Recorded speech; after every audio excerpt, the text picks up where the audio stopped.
Hi, everyone. We have author S.N.M Jones here, and she's going to tell us a little bit about herself. Hello, everyone. Thank you for having me here today. I'm super excited to be on the Sip and Flip Book Club. I've actually been talking about it for quite some time, I'll be honest. And I've been telling people to like and so forth. But anyways, with that being said, Yeah. I'm S.N.M Jones. I write his technically fiction, psychological thriller, suspense, and however, my new book is a nonfiction. So just a little bit of background from me. I'm from Wisconsin. Yes, there are Black people in Wisconsin. As we know, unfortunately, a lot of people are like, oh, there's Black people in Wisconsin. Yes, we're everywhere. And particularly since we're the originators. But Yeah. with that being said, so I'm from Wisconsin. I've been writing for quite a long time. Wrote my first story in third grade. It was about a pony. And it's because I went to a zoo and my mother, I saw this pony and I wanted one. And the first thing she said was, you better not ask me for no damn pony. And I was like, what? I wasn't going to. And so I wrote a book and was like, hey, mom, you should read my book. And she's like, what is it? I said, it's a story about a little girl who got a pony for her birthday. I knew there was no way I was gonna get this pony, but that's what started my creativity. We'll put it that way. Where I was like, oh my God, I can actually write certain things that I want and turn into a story. And it went from there. But I really didn't start writing for publication at least until Katrina. And after, because I was in New Orleans and Mobile, Alabama, and after seeing all the devastation, I was like, oh my God, what happens if I never actually publish a book? And so it's always been a dream of mine to be an author. And so that's what I did. Okay. Well, thank you for joining. So you have 3 published books, right? Yes. So tell us about your first one. Okay, so the first one is actually a series. This was the one that I first wrote. It was called Whispers in the Dark. So it's a psychological thriller / series. The sequel to that is called Whispers in the Dark, Descent into Madness. And basically, it's about a serial killer. And the main character, of course, is a Black female because I am a Black female. And I feel that we have very little representation as the hero of the story or the main characters of the story. And I'm a big fan of thrillers and suspense books. And I felt that there's a lot of books where I didn't see that. I didn't see an opportunity, except for James Patterson later on when he did the murder book club. I forgot what they're called, Murder Wives, First Wives Club. And it still wasn't enough representation. So I wanted to make sure that's in my book. So basically it's my little blurb for it is that is the main character, Chevron.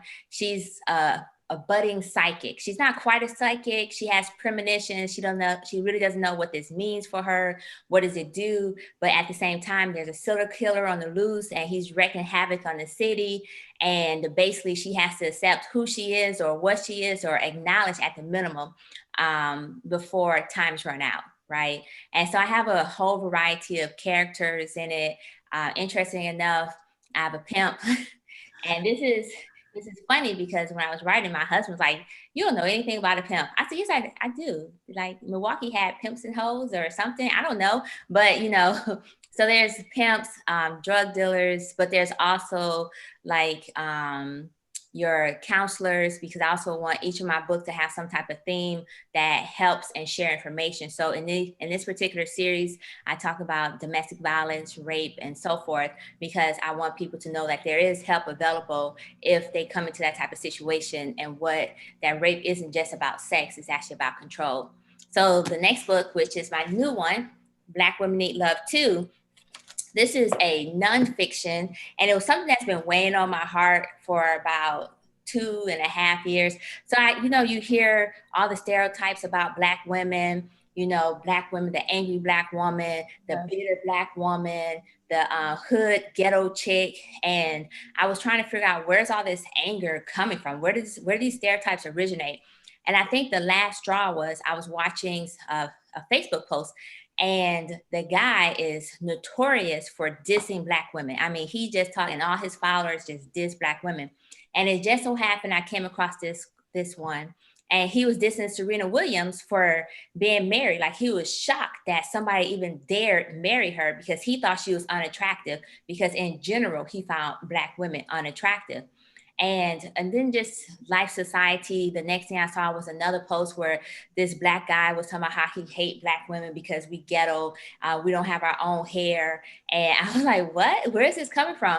But I think what hurt the most was he had a white girlfriend and she was co-signing on this and was like, yeah, if you guys didn't wear weave. And I'm like, hold on a second, weave actually originated with you people, you know? And so it's like, and he's co-signing. And I talk to other people and they tell me a bunch of reasons why they date outside their race. And so for me, the issue was, it's okay if you want to date outside your race, fine, but don't date outside your race and then put down the race that raised you up. Like, why do you feel this overwhelming need to disrespect and degrade Black women? What did we do to you? And more importantly, how did these stereotypes come about? How they, like this angry Black woman, if I go to work, because I have a full-time job, and if I go to work and if I'm not smiling, oh, what's wrong? Are you angry? Are you upset? And like, wait a minute, I don't understand. Why do I have to smile for you to feel comfortable with me? Let's tackle this. Or the whole, oh, you sound like a white girl. Okay, I'm confused. Why do I sound like a white girl? Oh, well, you have proper diction. Is English. English is the language here. And so it was just tackling some of these stereotypes. But not only that, I realized that we internalize those stereotypes ourselves, and it affects how we as Black women interact with each other, and it affects how Black men we interact with Black women, which ultimately affects how we interact with the family. So there's a little bit about the Black man as well, because we got that whole all Black men are dogs and players, and but we give them pass on that. And it was like, well, we're going to give you a pass on this, and we accept this. Why do we accept this? Where does this come from? And so I just wanted to start the conversation so we can change this perception of the Black woman in the community, because at the end of the day, the Black family is the foundation of a strong economic unit, regardless of what that Black family looks like. In order for us to grow as a nation, we have to learn how to respect ourselves and respect each other, and enough so that we can have that conversation. Yes, absolutely. And how long did it take you to finish Black Women Need Love Too? So this took me a year. I actually did a lot of research. You know how when you start writing a book, or if you read other people who write books and so forth, it sounds like a lot of opinions, right? Mm-hmm. And you're like, okay, this is definitely an opinion. And I wanted to make sure that even if I provided an opinion, that I backed it up with facts. Okay. And I also want to take in consideration, a lot of times when people back up certain things with facts, those facts can be skewed, especially if they use statistics, right? And so I wanted to make sure I had a holistic approach as I was writing this. So I started off with a lot of research because it was just bothering me I really needed to know where these stereotypes came from. And then I also wanted to talk about, why do we as Black women, and I'm not saying all Black women do this, but why do we view each other as threats? Like, as soon as we come into the room, you get this. Mm-hmm. It's like, well, why are you sizing me up? What did I do to you that you feel the need to size me up as soon as I walk into the room? And why did I immediately become that threat? So I just wanted to figure out why this was. And even with our mothers, I'm not sure if everybody had the same experience, but sometimes the mothers treat their daughter almost like an enemy once they become teenagers and so forth, and it become like a contentious relationship. And it's like, well, wait, why are you treating me like your enemy? And then you have a boy or a son, and you're looking at the brother, and she just loves him and hugs him, and he can do no wrong, even if he's out on the streets or if he's lazy, it doesn't matter, he can do no wrong, but the daughter's like there. And so I just want to find out what's up with that too. So a competition thing. Yeah. I used to look like that when I was your age, or I had, it becomes a competition, mother-daughter type competition thing. Like, I'm a reflection of you, Mom. Right. So tell us about the covers. How did you come up with the covers? Okay, so Black Women Need Love Too. I actually went to Fever, which is a great site. I discovered this way late in the game. I wish I would knew about it earlier. They have great graphic artists, designers, animators, videos, whatever you like. And so Fever did this one for me. I think the guy name was Harley. It'll come to me, but Fever. And then this one right here, I designed myself. And basically, I wanted to reflect, because the person was descending into madness, and they say your eyes are the window to the soul. And so I wanted a big eye and with the relate as a reflection of your soul, because he was basically descended into madness. And this first book right here, my friend, she designed it. Her name is Camille Ross. I'm giving her a shout out because I always try to shout out whenever possible. I'm actually trying to get her to join Fever as one of the graphic artists. So hopefully this motivates her to do so. She also does jewelry. I'm like, you're so talented. Why are you? She does sculptures. And I'm like, where's your website? But as somebody who hates working on websites myself, it took me a while to get mine up. So, but yeah, so Camille Ross did the first one. I did the second one, and Fever designed the third one, which I love. At first, I wanted to be a little bit more diverse in complexions and so forth, but it really fit. Really felt the moment though. So Yes, and you also sent us a copy. So thank you very much. I you're can't welcome. read it. Yes. Yes, please make sure you leave a review. So if anybody pick up any of these books, please leave a review. As an indie author and late into the game, I discovered that reviews is what helps you move up and get visibility on like Amazon or even in the bookstores is these reviews. So please, if you have a chance, leave a review if you read it. Yes. And tell us where we can purchase your books. So you can purchase them on Amazon. So this one right here is currently exclusively available on Amazon as a Kindle book, but it's also available as a paperback. In the bookstores, I'm just not putting them into the bookstores, but you have to go and request it, like at Barnes and Nobles, and request like, oh, do you have Black Women Need Love Too by S.N.M. Jones? And then these two books are also available at Barnes and Nobles, iBookstore, on Nook, as well as on Amazon. Okay. And you can actually, it links directly from my website as well. However, my website is in the process of being redesigned. I shall not share that information. So tell us how we can find you on social media. So please check me out on Facebook. I'm under S.N.M. Jones and it says author. You know it's me because you got a side profile like this, but my hair's not blue, but it's similar hair. And you can also find me on Twitter at S.N.M. Jones and on Instagram at S.N.M. underscore Jones. Wait, no. Yeah, S.N.M. underscore Jones underscore rights on Instagram. So please follow me. I have a tendency to make sure that my accounts are completely different. So what's on Twitter is not on Instagram. What's on Instagram sometimes it can be on Facebook. For the most part, I try to make sure the content is different, just because I think that there's just too many options out there for me to be stagnant and non-creative to basically. Absolutely. Are you working on a fourth book?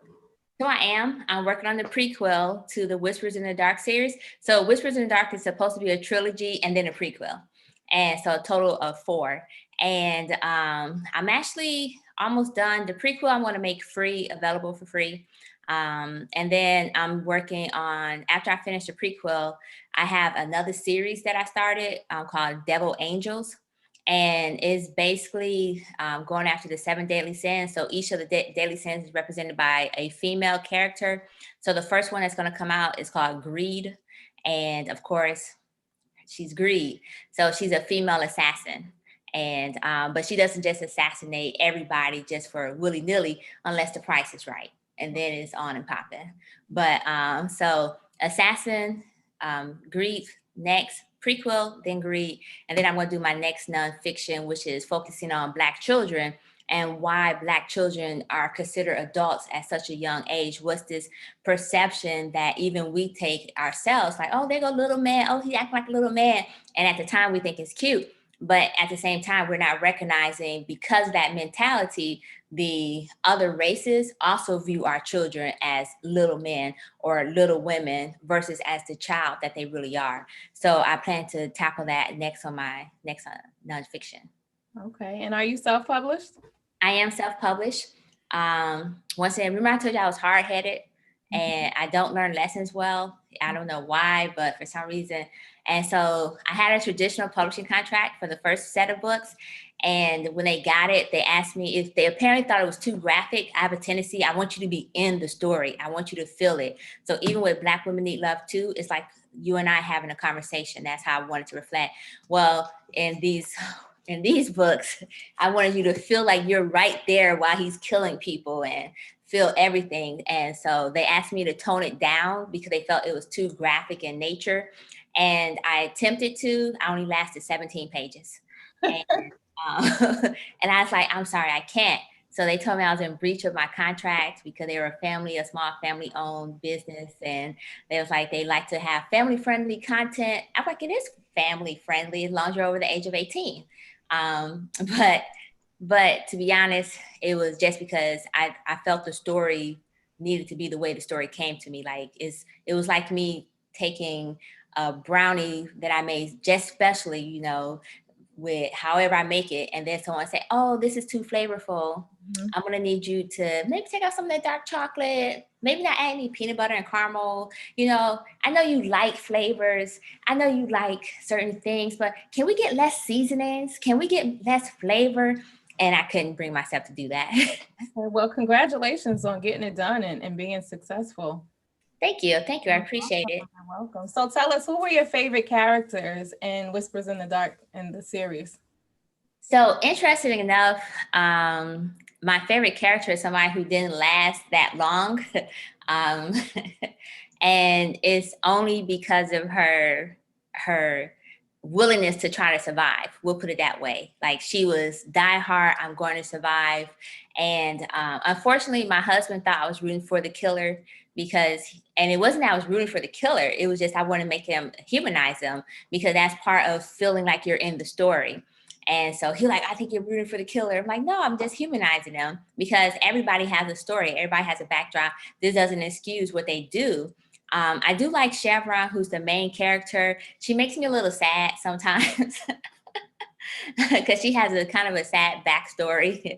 And but my favorite was basically the Lakeisha, because she was like, she struggled and then she ended up trying to kill the guy who was trying to kill her, but it was not going to happen. We'll just leave it that way. So, and yeah. And is there anything else that you would like to tell us about your books? So I just want people to really have an open mind. For example, when they read Black Women Need Love Too, I wasn't trying to be judgmental. I just wanted to address what I call the elephant in the room. And because even with my friends, they may be like, "What up, bitch?" I'm like, "What you say?" You know, like, wait, hold on. I thought we had this conversation 10 years ago. Like, wait a minute, hold on. You flashing back. I'm the wrong friend you're talking to, you know? And so I just wanted to start the conversation. And it doesn't necessarily have to start with me, but start the conversation in your house, start the conversation with your family, start the conversation with your friends, and just get a better understanding of where this come from. Because once we start the conversation, we're able to address the elephant in the room. And I just felt that this is really important in our time because in the past 4 years, we've all experienced so much extra racism in our life. And I don't think it's necessary for that to exist between colorism and so forth within our group too. Like, let's go ahead, every other race cling to themselves in times of conflict, and we're not doing that. And it was just bothering me. In regards to the Whispers in the Dark series, I'm going to warn you, it is blood, guts, and gore. If you do not like graphic books, do not read these books. If you are not a fan of fast-paced action, do not read these books. For the most part, I try to make sure it's a page turner. And so it goes like this. It's really quick. One of my biggest issues, I love Stephen King, but if you read Stephen King books, he has so many pages of description. And it's like, I don't want to hear about all this description and how many stairs he took to get up there and whatever is clever. Let's just get to the action. So I cut out all those pages of what could have been description because it wasn't necessary to the story to me. So just remember that if you have a weak stomach, you may not want to view. I don't know, it's not that bad. It's not that bad. Just know that it's graphic though, and I really try to put you in the story itself. And to the point where some of the people who provided feedback was like, when they're home alone, they started Hearing imagining all these noises, right? Like, let me like, close this book and read it in the daytime. right? It was like, wait, is that somebody at the door? Wait, is somebody coming in the house? Someone coming up the stairs? And so just keep that in mind if you read it. But also, I do thank you for taking the time to talk to me. If someone purchased the book, if any of you purchased the book, I appreciate that. Just know that for the most part, everything I do with love for our community. Everything that I write, even if it's, like I said, with this one, it's graphic, it still has some theme in it because I still want to bring some type of positivity and knowledge to our community.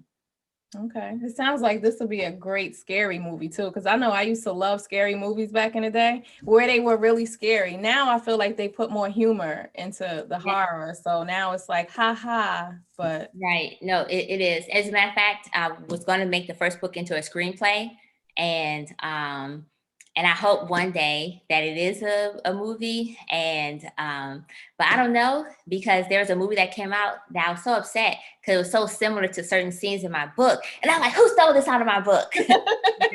Like, I thought of that. Who stole this out of my book? And the series was Saw 3 to be more precise. I was like, oh my God, this is like some of the scenes in my book. Hold on a second. It was only one scene really that really stuck out. And I started looking it up, like, okay, who wrote this book?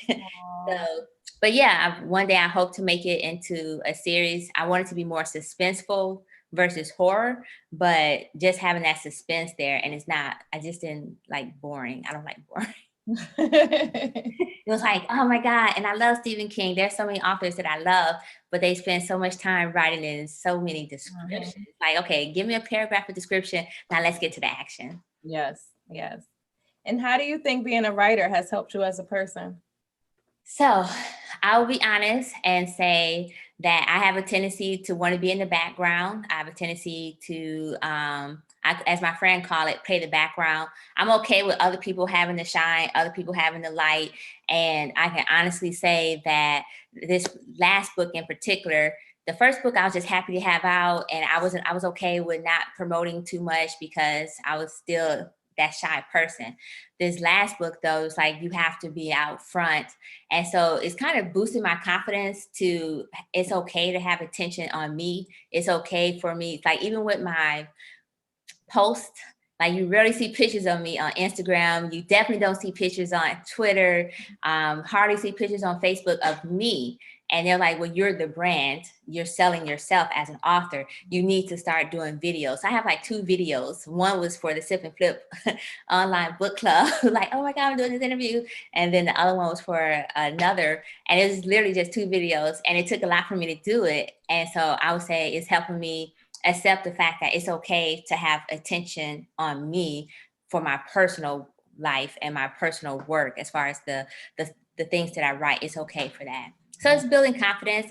I've been one of the things I started doing was working on makeup, and because I hardly ever wear makeup, and it was like, oh no, if you take these pictures, you want to look good. And I'm like, but I thought I looked good. Wait, what do you mean? And they're like, no, you need to wear makeup. Like there's certain things you may not notice, but on the pictures it shows. And so it's like, you need professional shots. Like, oh, okay. So with that being said, it basically just gave me the confidence to accept when the attention is on me. Mm-hmm. And that's one of the reasons why I started this, because while we were in book club and we're reading books, we will always Google, like, who wrote this book? Let me see. We see a picture of you guys, in the front or in the back, but we want to know a little bit more about you. So I'm like, if I can get the authors to come up here and do a video and talk about the books, it'll bring more attention, versus just reading the synopsis of the books. So I appreciate that. And you'll notice on the Black Women Need Love too, I actually have one of my professional shots there, and on the back of it, on the back cover. But if you ever get Whispers in the Dark, you will see there are no pictures whatsoever. Myself in Whispers in the Dark, and they're like, you need to put a picture of yourself somewhere. And I'm like, no, the book is good. I don't need to have my picture out there, And so Black Women would Need Love too. They was like, hey, you need to give yourself validity and credibility. You need to picture on the book. And I was like, okay. So I did, But like I said, I've come a long way. I still don't really like taking pictures, to be honest. But I'm working on it. And my family think it's amazing that I really don't like taking, it's like, oh, picture. Like I'll take it for you. And so but this book in particular, Black Women Need Love Too, is helping me come out of that, where I just need to be in the background. I just felt more useful, we'll put it that way, in doing, like, I'm okay with being behind the scenes. I'm okay with propping other people up. I'm okay with building other people up, helping other people. And then it was time for me to come into the light. It was like, oh, wait, I gotta do what? Mm-hmm. What? Wait, huh? But can I just publish it? So yeah, it's been a learning process and development, definitely. Yes. Well, congratulations again, and we wish you much continued success and happy early birthday. Yes. So look, this is one thing you guys can do for me. For my birthday, please follow me on any of the social media platforms. If you follow me on Twitter, it'll be super great, because I'm trying to get to like 4,000. Instagram, I have accepted some defeat on that one. But any other platform, I would appreciate it. And if you purchase a book, that's even better. But at the minimum, all I really want for my birthday, if you can follow me on any of the social media sites, it'll be great. Yes, and for your birthday, this is what I'm gonna do. I'm gonna have this video ready in time for your birthday so they can see it and follow you. Oh my God. And purchase your books. Yes, enjoy. Thank you so much. And I'll post it everywhere too. So I really appreciate that. Thank you so much. I'm so excited now. My cheeks hurt from smiling so much. Bye. Thank you. Take care. Okay, that was author S.N.M. Jones telling us about her books. Make sure you go out and purchase a copy. And don't forget to like and subscribe to this video below.